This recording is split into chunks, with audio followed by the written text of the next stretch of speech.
Switching forms between rational exponents, which is what this is right here, because the exponent is a ratio or a fraction. Switch forms between rational exponent form and radical form. So you write a big root of a. The top number is the exponent, so that goes right on the a, and it's divided by 7. The bottom number is the index number that goes out in the front. You kind of just have to memorize that. Basically, think of this as a to the 5th power, but if there's a weird thing where your exponent is divided, that is telling you the index. This is done. That's all they want, for you to just switch forms. Next problem, we are also switching forms, but we're going in the other direction, from radical form into rational exponent form. So you should write a big ol' x to the power 4 over 15. Because 4 is the exponent and 15 is the index. Done. That's all they wanted. 24 is the same thing, just with more moving pieces. So I'm going to have 4 to the power what? I'm getting ready to write a little fraction for the exponent of 4. What's the exponent of 4 to begin with? An invisible 1. So it's 4 to the 1 over 3 because of the 3 index. Then I have x to the power, x's exponent is 6 over 3. Y is to the power, it's 5 over 3. Z is to the power, that's an invisible 1 exponent, so 1 over 3. I'm done, except see the x exponent, we can simplify that. So I'll write my answer again and make it look nice. 4 to the 1/3 power, x squared, because that's 6 divided by 3, and then 5/3. Final answer. We got it written with rational exponents instead of a radical. Let's keep practicing these. Simplify. If you have a product of powers, you add them. So you're going to do 1/2 plus 2/3. So think of it as 3/6 plus 4/6 is 7/6. You have to get them to both have the same denominator so you can add those up. Problem 26, remember that we do not like negative exponents. So to fix it, you write 1 over m to the 3/4. Done. You're supposed to do more here to rationalize the denominator, but I told you guys in class I'm not having you do that part. So we'll leave it there. With powers of powers, you multiply. So we have 1/2 times 1/5 is 1 over 10. You just multiply the tops and multiply the bottoms. Done. Final answer. Problem 28. I don't super love this problem, but let's go for it. We were supposed to subtract the exponents. So we're going to have d to the power 1/6 minus 3/4. Those have to have the same denominator for us to be able to add them up. So I'm going to get these to be both denominator 24, because I can multiply this one by 4 over 4.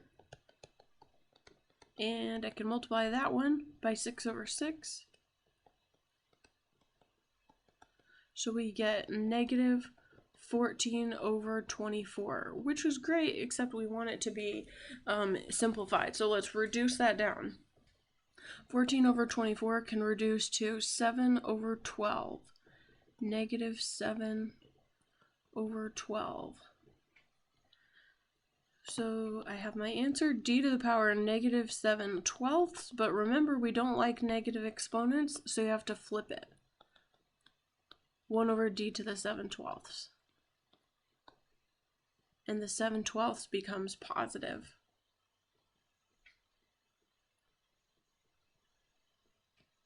Problem 29, if you do 4th root of 25 in your calculator, it won't work out. I'll show you how to do that again. 4th root of 25. This is the caret button that I'm pointing to. So to do an nth root, you hit second. I want 4th root of 25. So I tell it the 25, and then the type of root that I want is 4. Nope. So that didn't work out because it's not a whole number. That's how you can get the calculator to show you that. So now to simplify it, we have to go to rational exponent form. So write 25 to the power. What's its exponent? Invisible 1. So it'll be 1/4. Now 25 is a perfect square, so you want to hedge it to see what it's made of. 25 divided by 5 is 5. Divided by 5 is 1. So 25 is made out of 2 5s. Then I can use the power of power exponent property, so I have 5 to the power. 2 times 1/4 is 1/2. So now I'm done, except I have to leave my answer in radical form, like I started. So I switch forms. I'm going to make a note that that's what I'm doing. Switch forms back. So I'll write a root with a 5 in it, the exponent's 1, and the index number is 2. But since both of those, that exponent and that index are implied anyway, you can just write square root 5. Done. Same exact thing on problem 30. You can't take the 6th root of 8, so you need to write it in rational exponent form. So you have 8 to the power 1/6. Then you hedge the 8 to see what it's made out of. Divide 2, 4. Divide 2, 2. Divide 2, 1. So we have 2 to the 3rd power, to the 1/6 power. Now you multiply the exponent. So I have 2 to the power 3 times 1/6 is 1/2. So I'm done. I just have to switch forms back again. Switch. So I write a 2 inside a radical to the power 1, index 2, or just square root of 2. So I've simplified it down from the original problem.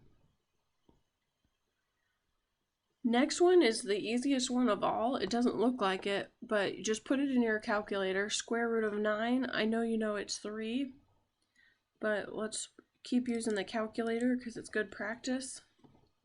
Square root of 9, so I get the second button. Let's clear out my previous results. I want to do square root of 9, so I'm going to do 9 root type 2 is 3.